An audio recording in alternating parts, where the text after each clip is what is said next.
আজকের গল্প ভুতুড়ে স্কুল। মাস্টারমশাই মাস্টারমশাই ছুটতে ছুটতে এসে এটুকুই বলে হাঁপাতে থাকে ইসমাইল। সবাই বলে স্কুল মাস্টারই সব থেকে সুখের চাকরি। সে যে কত সুখের চাকরি হাড়ে হাড়ে টের পাচ্ছেন হলধর বাবু। Unit test, mid day meal, তারপরে এটা আবার বোর্ডিং স্কুল, সব সময় কাজের চাপ। সামনের সপ্তাহে ছেলের বিয়ে, তাও ছুটি পাননি। ফোনেই গিন্নির সাথে প্রয়োজনীয় কথাবার্তা সেরে নিচ্ছিলেন। কথার মাঝে ইসমাইল এসে পড়ায় বাধ্য হয়ে কথা থামাতে হলো। হেড স্যার যে যথেষ্ট রাগী সে কথা সব ছাত্ররাই জানে। হলধর বাবু তার রাগী গম্ভীর গলাতে ইসমাইলকে শুধান, কি হলো, মাঠে কি বাঘ বেরিয়েছে? এমন ছুটতে ছুটতে আসার কারণ কি হলো? তখনও হাঁপাচ্ছে ইসমাইল। দুটো ঢোক গিলে মুখ কাঁচুমাচু করে বলল, নতুন ছেলেটা। এটুকু বলেই থেমে যায় ইসমাইল। নতুন ছেলেটা কি করেছে? এক ধমক লাগান হলধর বাবু। এবার আঙুল তুলে পুরনো হোস্টেল বাড়িটার দিকে আঙুল তোলে ইসমাইল, বলে, ওখানে ঢুকেছে ছেলেটা। আঁতকে ওঠেন হলধর বাবু। তোরা ছেলেটাকে বলিসনি ওখানে ঢোকা বারণ আছে? আমরা কেমন করে জানবো মাস্টারমশাই যে ও ওখানে ঢুকবে? আমরা সবাই মাঠে ফুটবল খেলছিলাম। হঠাৎ দিনেশ খেয়াল করে বলে, ছেলেরা দোতলার বারান্দায় দাঁড়িয়ে আছে।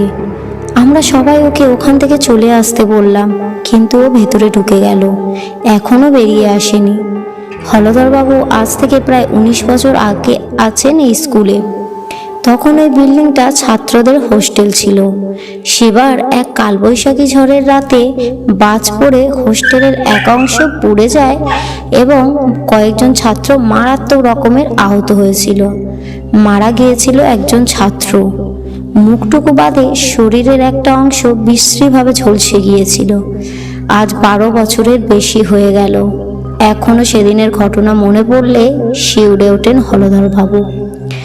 তারপর বছরখানেক ওই বিল্ডিং অমন অবস্থাতেই পড়ে আছে।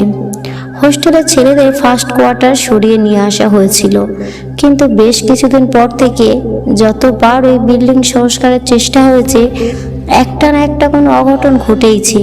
দোতলা অবধি তো পৌঁছতেই পারেনি কেউ। শেষ অবধি ভুতুড়ে বিল্ডিং নামে পরিচিত ভাঙাচোরা অবস্থাতেই পড়ে আছে ওই বিল্ডিং। ওই নতুন ছেলেটা তো সদ্য কদিন হলো ক্লাস 6-এ ভর্তি হয়েছে। ওর বাবা মা দুজনেই কিভাবে মারা গেছে।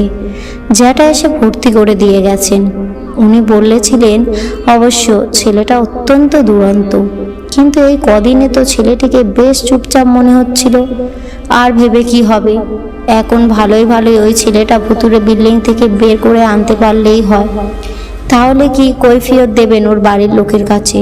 শুধু কি বাড়ির লোক, পান থেকে চুন খসলেই পার্টি থেকে মিডিয়া কেউ ঝাঁপিয়ে পড়তে বাকি থাকবে না। স্কুল ছুটির পর প্রতিদিনই বিকালে তো ছেলেরা ওই মাঠে খেলা করে। ওই ছেলের এই সন্ধ্যের মুখে ওই ভাঙা বিল্ডিংয়ে ঢোকার কি দরকার পড়লো কে জানে। আজকালকার ছেলেপিলেগুলো বড্ড বেয়ারা।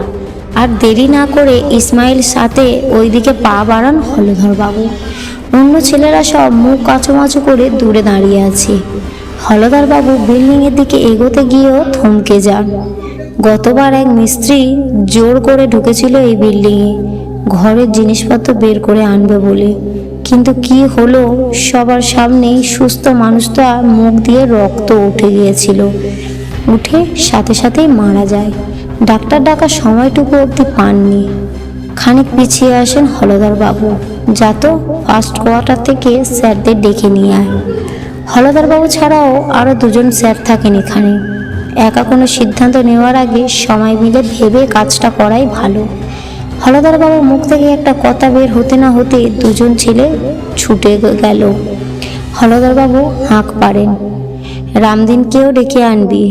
স্কুলের দারোয়ান কাম নাইট গার্ড রামদিন। পেটানো চেহারা, ভয়ডর খুব একটা নেই। এমন সমস্যায় তো রামদিন তো মানুষের সাথে থাকা দরকার। ছেলেটার ভেতরে কি করছে কে জানে। সারা শব্দও তো নেই। মরে ফুলে গেল না তো? না স্যার, মরিনি, এই তো আমি। চমকে ওঠেন হলধর বাবু। আরে ভূতের মতো দুম করে ছেলেটা উদয় হলো কোথা থেকে? এক্ষুনি তো সামনে কেউ ছিল না।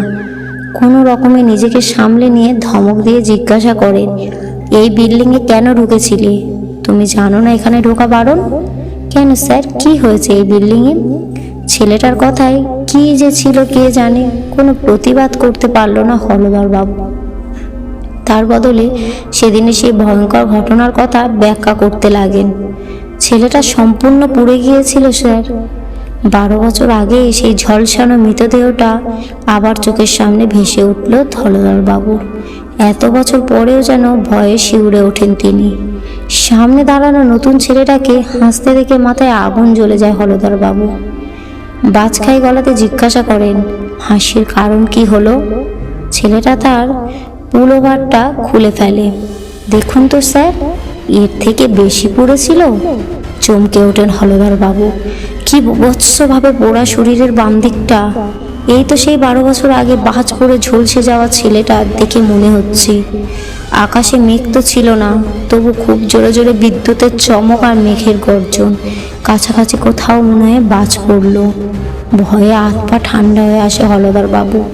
উনি পিছনের দিকে জোরে ছুটতে লাগেন। এই তো বঙ্কিমবাবু আর দয়ালবাবু আসছেন। দয়ালবাবু জিজ্ঞাসা করেন, ছেলেরা কি বলল? কিছুই তো বুঝতে পারলাম না। কে ঢুকেছে ওই ভুতুড়ে বিল্ডিংয়ে? বঙ্কিমবাবু বললেন, ওরা বলছে নতুন ছেলেটা নাকি ভুতুড়ে বিল্ডিংয়ে ঢুকেছে। কিন্তু ওর জ্যাঠা আমার মোবাইলে ফোন করেছিল, ওর ঠাকুমা অসুস্থ, তাই নিতে আসবে আগামীকাল। ছেলেটাকে আমার ঘরে ডেকে পাঠিয়ে সেই কথাটাই বলছিলাম। ও তো আমার ঘরেই ছিল। আপনি নিজে দেখেছেন? এই ছেলেটার কথায় কোনো ঠিক আছে কিনা দেখতে পাচ্ছেন? আকাশে এমন মেঘ করেছে, এখনো খেলাই হবে। পড়তে বসা আর হবে না। এক্ষুনি যে যার ঘরে গিয়ে ইংরাজি বই নিয়ে বসো, আমি 10 মিনিটে যাচ্ছি। দয়ালবাবু বকুনিতে স্যারের সব ছেলেরা সবাই হই হই করতে করতে ফিরে যাচ্ছে হোস্টেলের দিকে। ছেলেরা কি দেখতে পারে, কিন্তু হলদর বাবু একটু আগে যে নিজের চোখে দেখেছেন তা ভুলবেন কি করে? কিন্তু সে কথা বলতে গেলে কেউ বিশ্বাস করবে না। কাউকে কিছু না বলে ধীর পায়ে নিজের ঘরের দিকে পা বাড়ান হলদর বাবু। মনে মনে ঠিক করে ফেলেন, ছুটি না পেলেও কাল সকালে মেডিকেল লিভ নিয়ে বাড়ি চলে যাবেন। আর 3 বছর মাত্র চাকরি আছে। গিন্নির কথা মতো এবার বাড়ির কাছাকাছি ট্রান্সফার নেওয়ার চেষ্টা করতেই হবে। গল্পটি কেমন লাগলো কমেন্ট করবেন এবং একটা লাইক করবেন। আরও নতুন নতুন গল্প পেতে চ্যানেলটিকে সাবস্ক্রাইব করবেন।